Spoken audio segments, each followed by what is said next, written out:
Hey, what's up everybody? Ed the Pond Professor here. Greg and I are loving Brazil. We are checking out some of the native ecosystems as well as all of the cool projects that Genesis Ecosystems has created. So today is going to be a unique day. We're going to look at what I want to call a living stream. More of a meandering stream system that's going to cascade down a hillside, and it's being filtered by all types of aquatic vegetation. So this living stream is a riparian habitat. Then he also has still the ozone added to it as well as ultraviolet radiation. So he's combining different elements, different types of sterilization as well as biological filtration to create the desired water quality results. This is going to be a cool day. Stay tuned.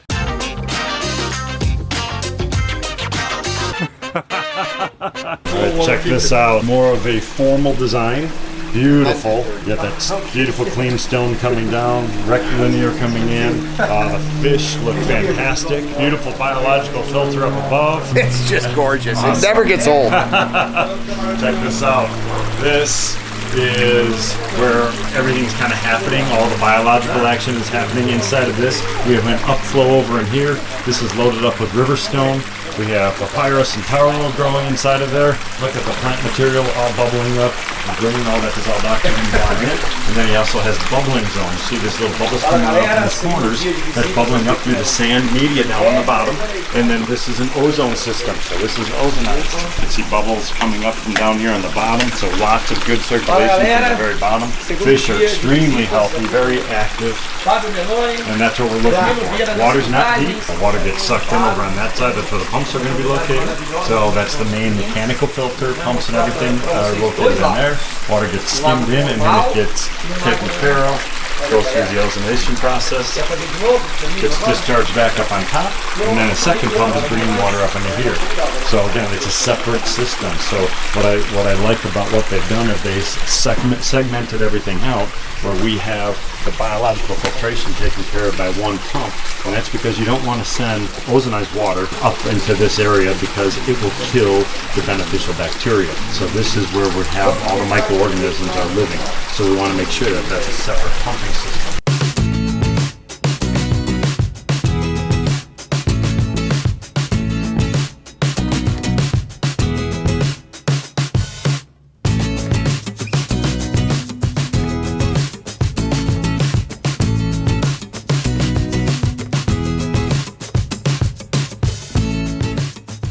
Having a great time out here, just checking out all this stuff. Check out this property.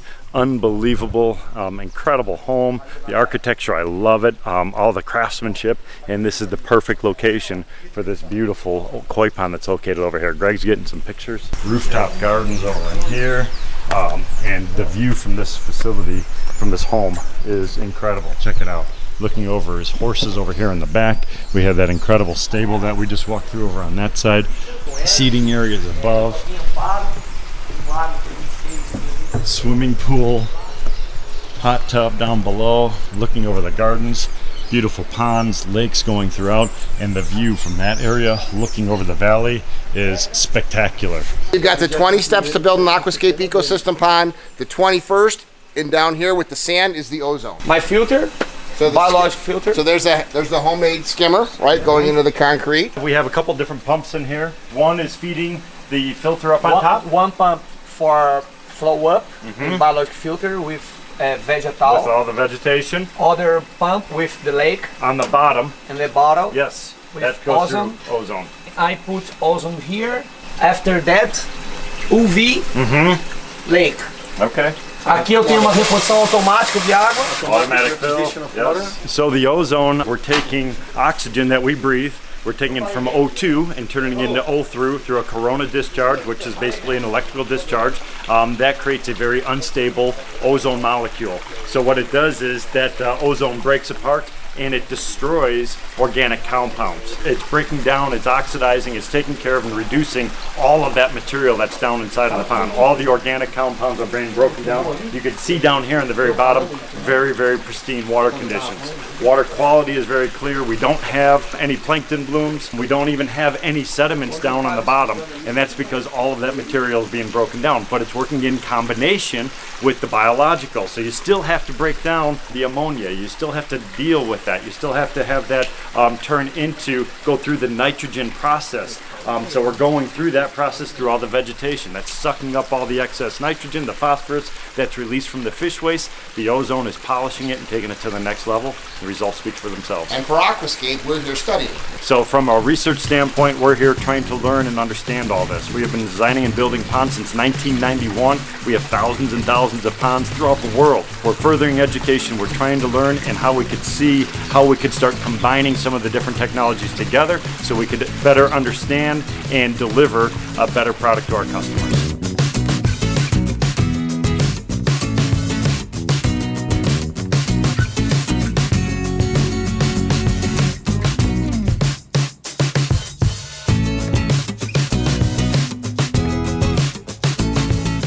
I literally feel like I'm in heaven.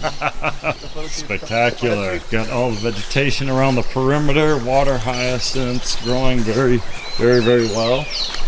Wow, look at the size of some of these koi. Beautiful. Water discharging in various areas. He's got upwelling areas where he's discharging that ozone up into the top.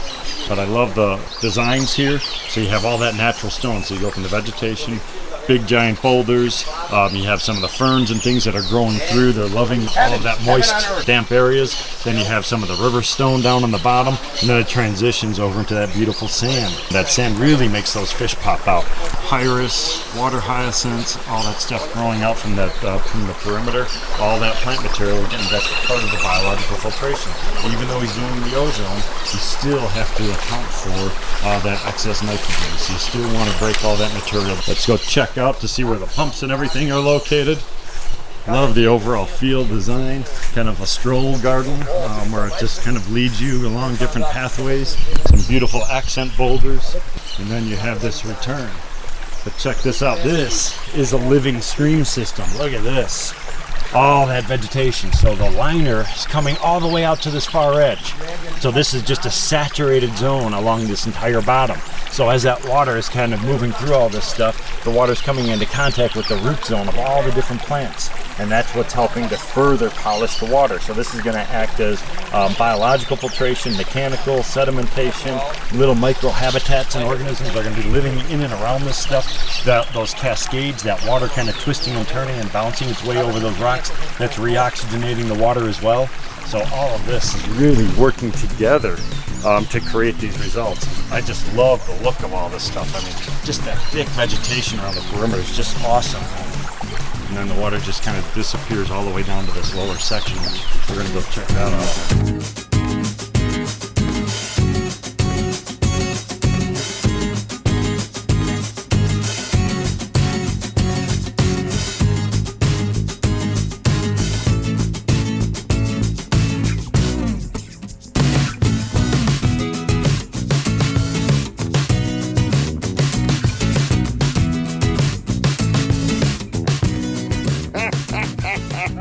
Just a spectacular garden. Look at this. You just kind of walk in between all the palms over here. You have little deck areas kind of poking out in different areas. Look at these chairs. Relaxing, sitting, terraces. Spectacular garden space that just kind of weaves you in between everything, giving you little glimpses and views around the property of this water feature. And everything comes down here to this bottom. Pumps and everything are located down here. It's going to draw all that water in.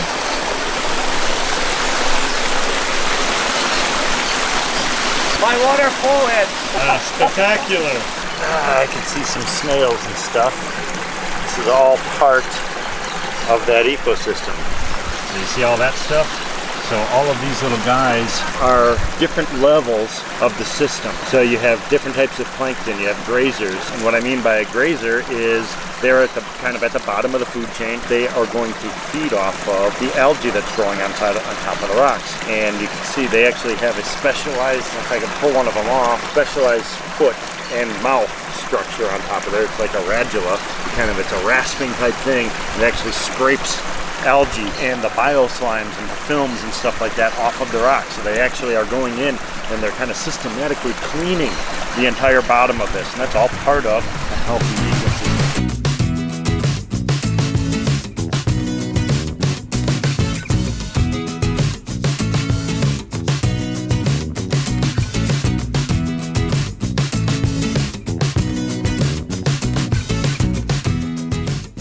Every feature that we're looking at here has the same elements, but each one is very unique. This is very similar to our philosophies as well. I've been having some great discussions here with Ricardo, just kind of learning some of their processes and understanding the construction process. But again, very similar, lots of circulation, lots of movement.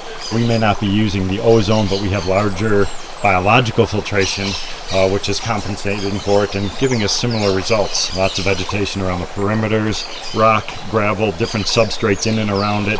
This is creating a series of aerobic zones as well as anaerobic. I know that's kind of a nasty word for a lot of people, is anaerobic, but it's actually normal. It's healthy. The bottom sediments here, the sand layers, they may put them in. I was asking him questions on the depth of it. It might be 3 inches to 6 inches or more, which a lot of people would be very afraid of that, and that's because it becomes anaerobic. But because you have fish inside of it, they're constantly feeding along the bottom. The morphology of the fish, I've said it many times, it means it has a ventrally located mouth structure. They're always on the bottom grazing. They're constantly pulling material up inside of their mouth, taking off the different organic material, everything from algae, bile slimes, bacteria, zooplankton, etc., aquatic insects. They're going to be feeding on all those. So it's known as a bioturbation. Basically means it's a animal disturbance of the bottom, of the benthic sediments. But they're only going to turn up the top couple inches. The material deeper down is going to stay actually kind of protected. So what's happening actually down inside of those deep sediment layer, it actually becomes anaerobic. So you don't get oxygen down there. And or the biological activity is so high because of all the microorganisms living inside of that sediment layer, consuming organic compounds, fish waste, different sediments and things like that. All of those organisms are breathing dissolved oxygen out of the water. So what happens is you have a drop in the dissolved oxygen, it becomes anaerobic. That anaerobic zone is actually an important component because it's going to take nitrate and it's going to put it back into nitrogen gas. So that's actually finishes off the nitrogen cycle. It's happening with all the aquatic plants, but an important part of it is actually that final piece of an anaerobic chamber. Just amazing. Amazing properties. I love my job. The only thing I don't like about my job is having to leave. If you get inspired by these things like we do, please like, comment, and share these videos because we need to teach more people how to live the aquascape lifestyle.